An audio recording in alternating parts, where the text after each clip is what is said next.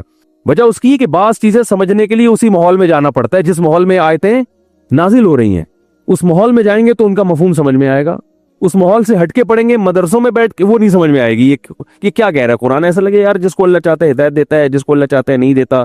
اب یہ آیتوں کا مطلب سمجھ میں آ رہا ہے، وَمَن لَّمْ يَجْعَلِ اللَّهُ لَهُ نُورًا، جس کو اللہ روشنی نہ دے، فَمَا لَهُ مِن نور، اسے کہیں اور سے چراغ نہیں مل سکتا کہ وہ اس کی روشنی میں سفر کرنا شروع کر دے۔ اس میں اقوام متحدہ پر بھی رد ہے، ٹھیک ہے نا؟ بعض لوگ سمجھتے ہیں یونائٹڈ نیشن ہمیں صحیح گائیڈ کرے گی، انسان کو انسانیت کا راستہ یونائٹڈ نیشن دکھائے گی، بعض کہتے ہیں امریکہ والے دکھائیں گے، بعض کہتے ہیں جاپان کے سائنسدان ایک نمبر ہوتے ہیں، ان سے پوچھو لائف کیسے گزارنی ہے، بعض کہتے ہیں یار برٹش نے بڑی ترقی کی ہے، برطانیہ نے، گوروں سے پوچھو لائف کیسے گزارنی ہے، صحیح کیا ہے غلط کیا ہے۔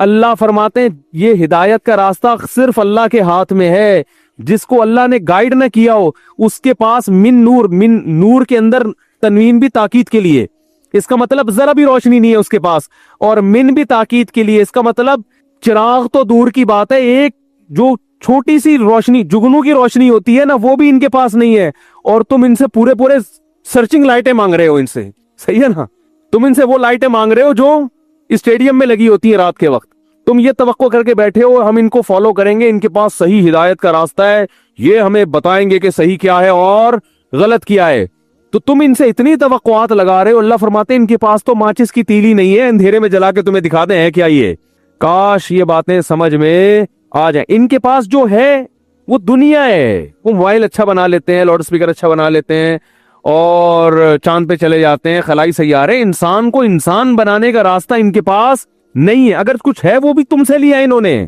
وہ بھی پیغمبروں کی تعلیمات ہیں ان کے پاس، جو پرانی تعلیمات مسخ ہو کے کچھ اس کے آثار باقی بچے ہوئے ہیں۔ میں سمجھا پا رہا ہوں اپنی بات کی نہیں سمجھ میں آ رہی؟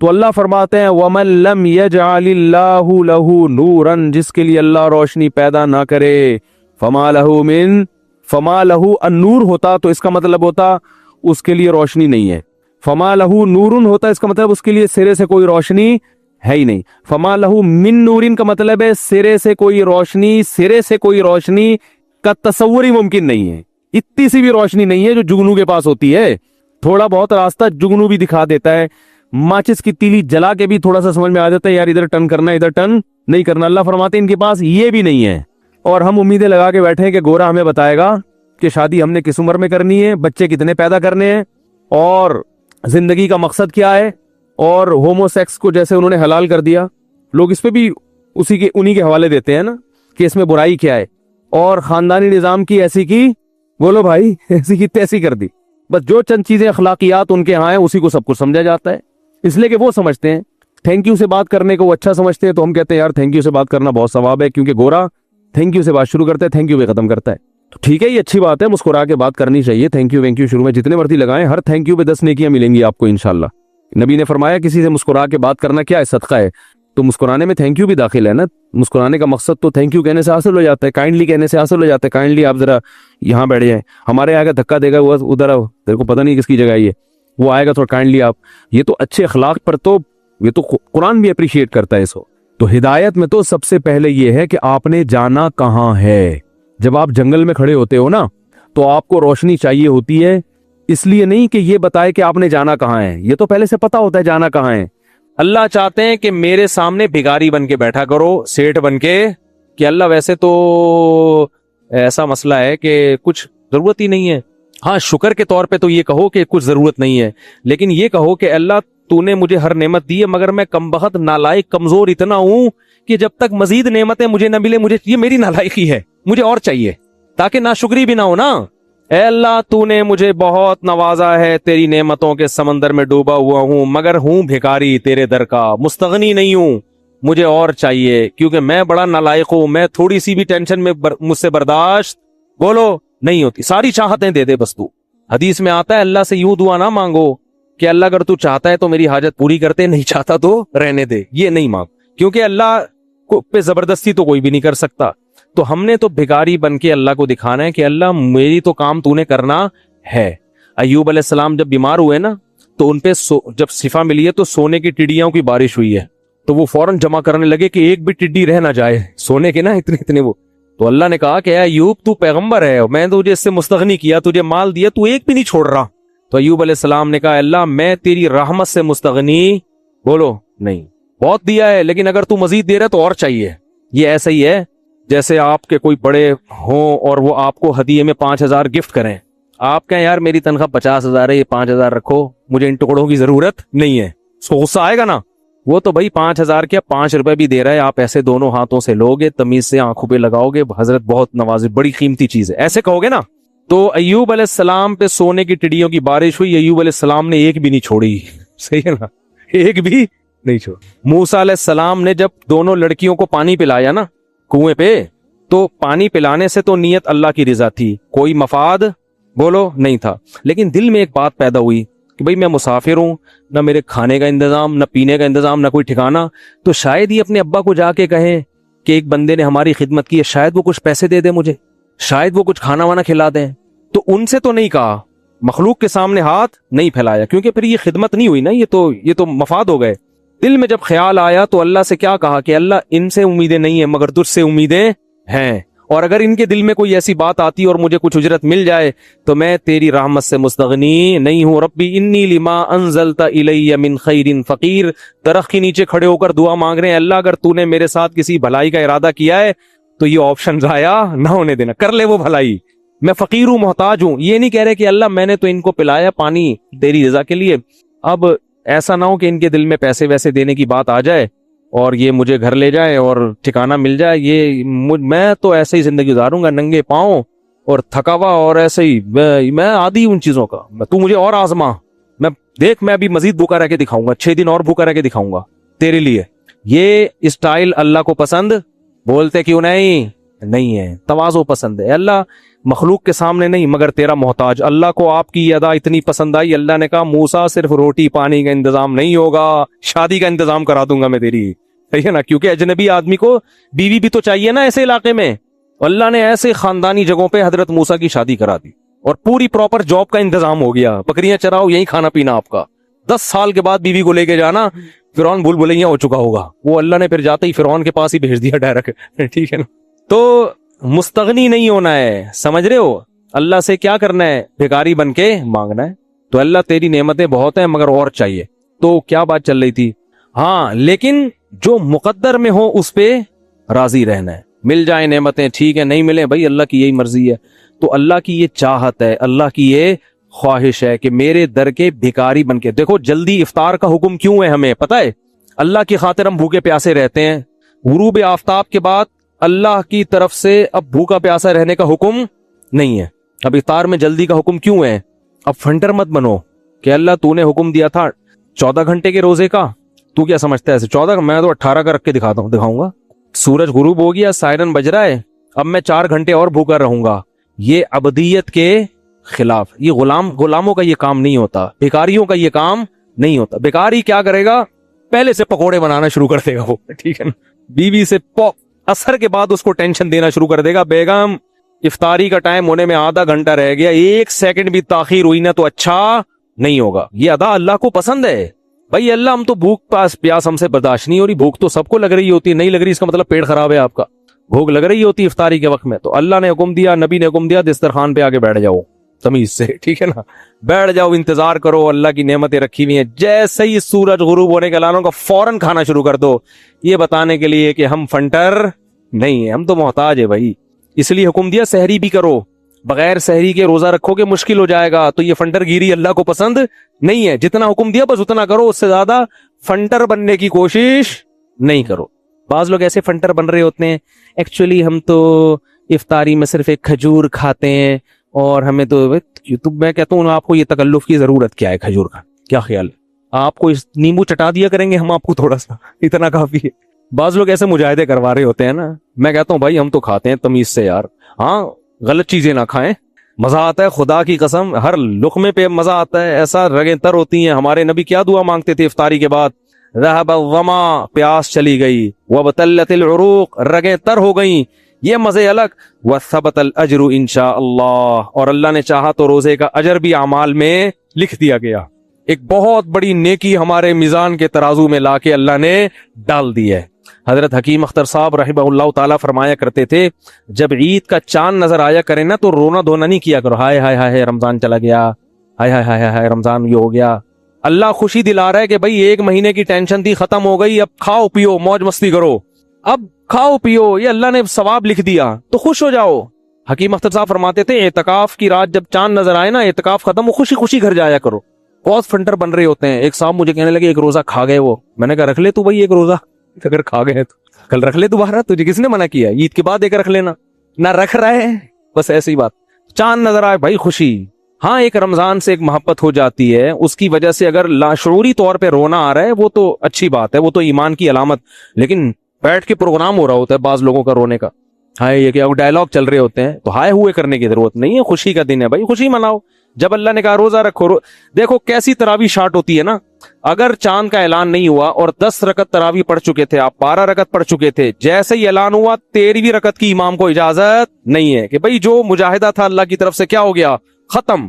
ہمارے والد صاحب بتاتے تھے ایوب خان کے دور میں, یہ ہلال کمیٹی نہیں تھی نا صدر ایوب خان کے دور میں, تو چاند کا بڑے گھبلے ہوتے تھے. ایک دن عید کے دن اعلان ہوا ہے کہ آج عید ہے, یعنی 30واں روزہ رکھا ہوا تھا, 11 بجے اعلان ہوا کہ چاند نظر آ گیا تھا رات, تو سب نے فوراً 11 بجے روزہ توڑا ہے. کیوں توڑا بھائی؟ علماء نے کہا روزہ رکھنا کیا ہے, حرام. کیوں توڑا؟ اس لیے کہ آج اگر روزہ رکھا تو اللہ نے تو روزے ختم کر دیا, آپ اللہ سے آگے نکلنے کی کوشش کر رہے ہو. اسی وجہ سے عید کا روزہ کیا ہے, حرام ہے. اور ہمارے نبی عید کے دن عید الفطر میں صبح کھا کے آیا کرتے تھے, حالانکہ آپ ناشتہ نہیں کرتے, لیکن عید کے دن پہلے کھاتے تھے, یہ بتانے کے لیے کہ آج ہمارا روزہ نہیں ہے, ہم پہلے کھائیں گے. بقرعید میں پہلے کھانا سنت نہیں ہے. اب فرق کیا, عید دونوں عیدیں ہیں بھائی, یہاں روزے ختم ہوئے ہیں یہ بتانے کے لیے کہ آج ہم صبح بھوکے نہیں ہوں گے, پہلے کھائیں گے بعد میں نماز پڑھیں گے. اور بقرعید میں ایسی کوئی حکمت نہیں ہے, کھاتے ہی آ رہے ہیں. آج ہم جو ہے نا اللہ جو ہمیں گوشت کھلائے گا اس سے کھانا شروع کریں گے, ہم وہ اللہ کی ضیافت ہے. تو بار بار جگہ جگہ اسلام آپ کو گائیڈ کرتا ہے, ایسی گائیڈنس آپ کو خدا کی قسم کسی مذہب میں نہیں ملے گی. تو اللہ کے در کے محتاج بن کے اللہ سے مانگا کرو. پھر بھی کوئی مصیبت آ جائے تو کیا کرنا ہے, صبر. اللہ تعالیٰ سمجھنے کی عمل کی توفیق عطا فرمائے. وما علینا الا البلاغ.